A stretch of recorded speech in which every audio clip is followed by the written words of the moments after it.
way, another video. Oh my god, this is insane.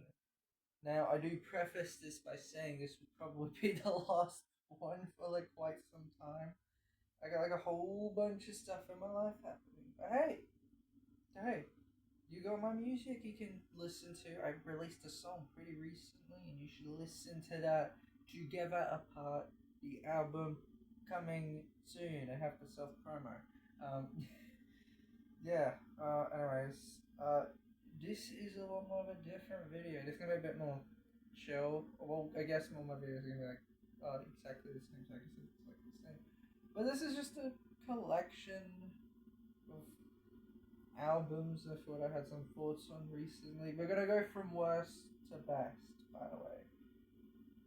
In this sort of thing, I got my list of albums next to me.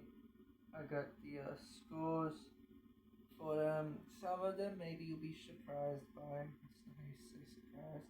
Um, but yeah, I hope you guys like the red lighting because the other ones just do not really look that good.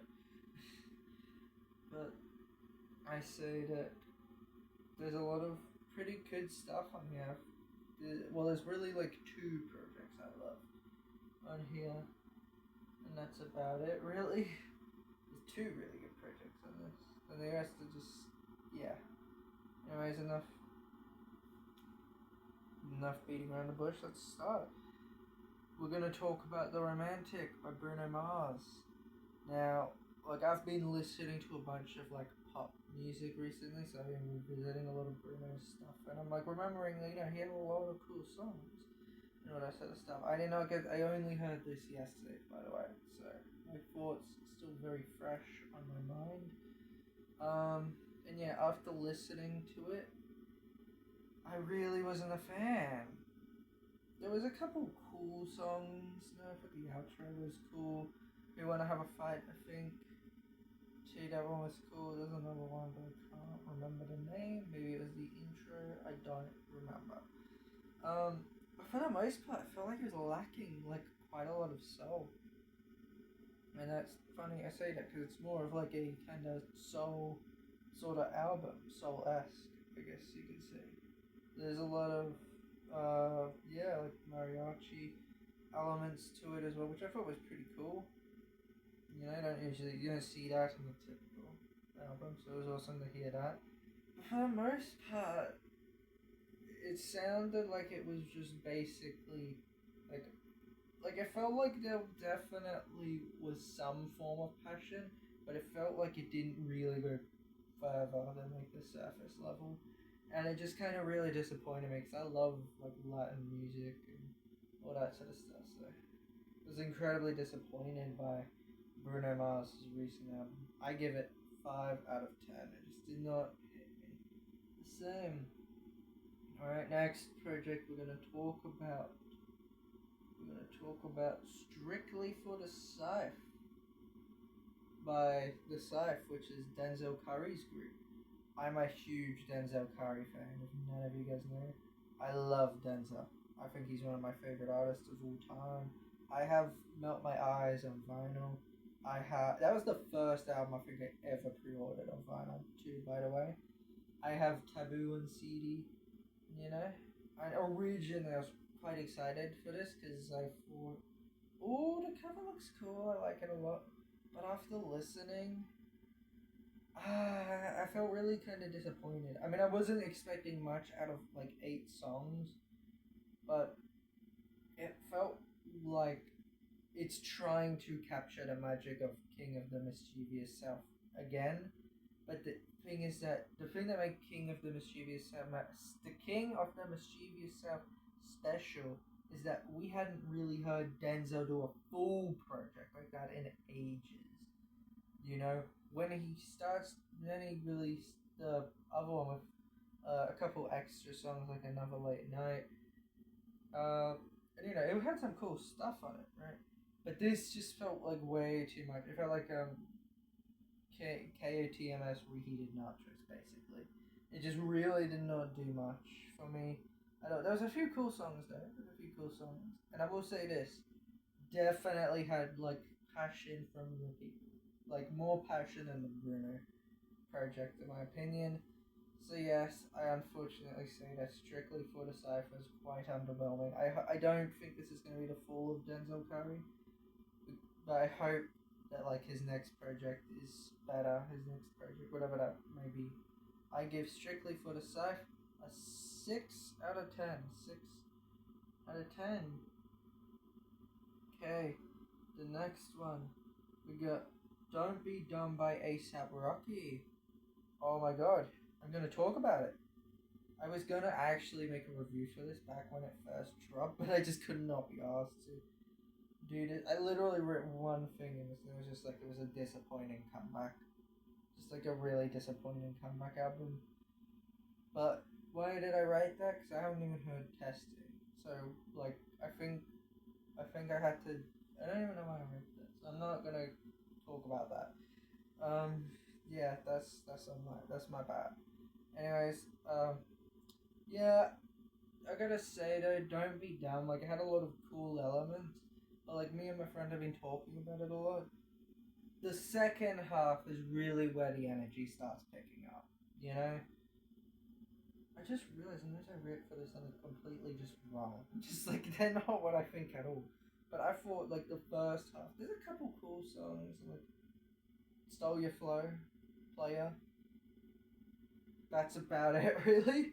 But when it gets to the second half, when it has like a STFU, Air Force, you know, Robbery, that's one of my favorite songs of the year already.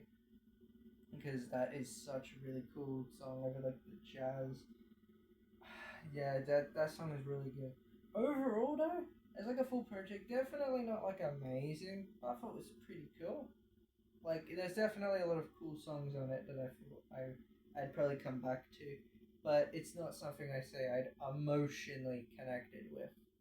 You know, that much. It's not a project that I felt deeply, you know, shook me to my core, and that's fine. Sometimes you don't need that, you know. But I felt like even with something like this, I feel like they could have been a bit more with it. I hope whatever Rocky drops next is better. I give Don't Be Done by ASAP Rocky 7 out of 10. Alright, next up, My Ghosts Go Ghost by Storm. Now, this album was amazing.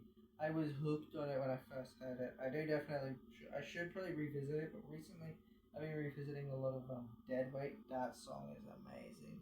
I absolutely love the production. I thought every song had so much emotion on it. You know, in like the most, because it sounded so strange. Because it sounds nothing like By the Time I Get to Phoenix at all, and it still really gave me the same feeling that album does, which is like an unsettling feeling. But I love that.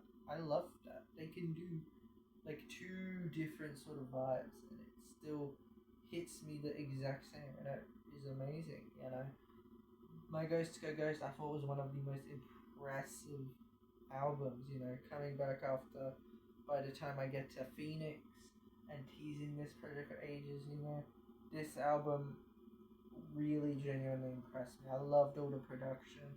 Super like psychedelic. It kind of almost took me to another world. And yes, that's actually kind of foreshadowing for the next one. But yeah, this project, there's not much else I can say that hasn't already been said. I give My Ghosts Go Ghost by Storm a 9 out of 10. And the last one we're going to talk about is actually currently my album of the year. We're going to be talking about The Mountain by Gorillaz. Now, I was worried about this originally because of how much singles Gorillaz decided to drop. That really worried me that the album was just not going to be amazing. You know, so I tried to, like, you know, I heard obviously, like, The Happy Dictator and Damascus. Those were the two ones I did really love. But The God of Lying, The Manifesto, I did not try and listen too much. And the other two, The Orange County, I think. Sorry. Orange County or whatever, I didn't really listen to. I didn't even listen to until the album. You know, I wanted to go in blind. And I really think that was the best way I could have done. That's the best thing I could have done. Because, oh my god, almost every song really fucking blew me away. I was so mesmerized by the whole thing. And I love to see all the sort of like Indian influence because it was really cool. I don't really know much like about Indian culture, but this was like really awesome, like with the artwork and how they're paying homage to a lot of I'm gonna butcher it, so it's not coming to me, but a lot of, but just India in general, because they have a lot of Indian musicians, and I thought that was absolutely awesome.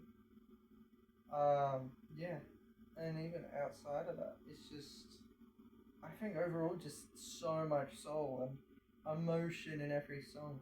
Every song is so detailed to like the extent that it felt like I was on this journey to on a mountain. You know, I was climbing up a mountain.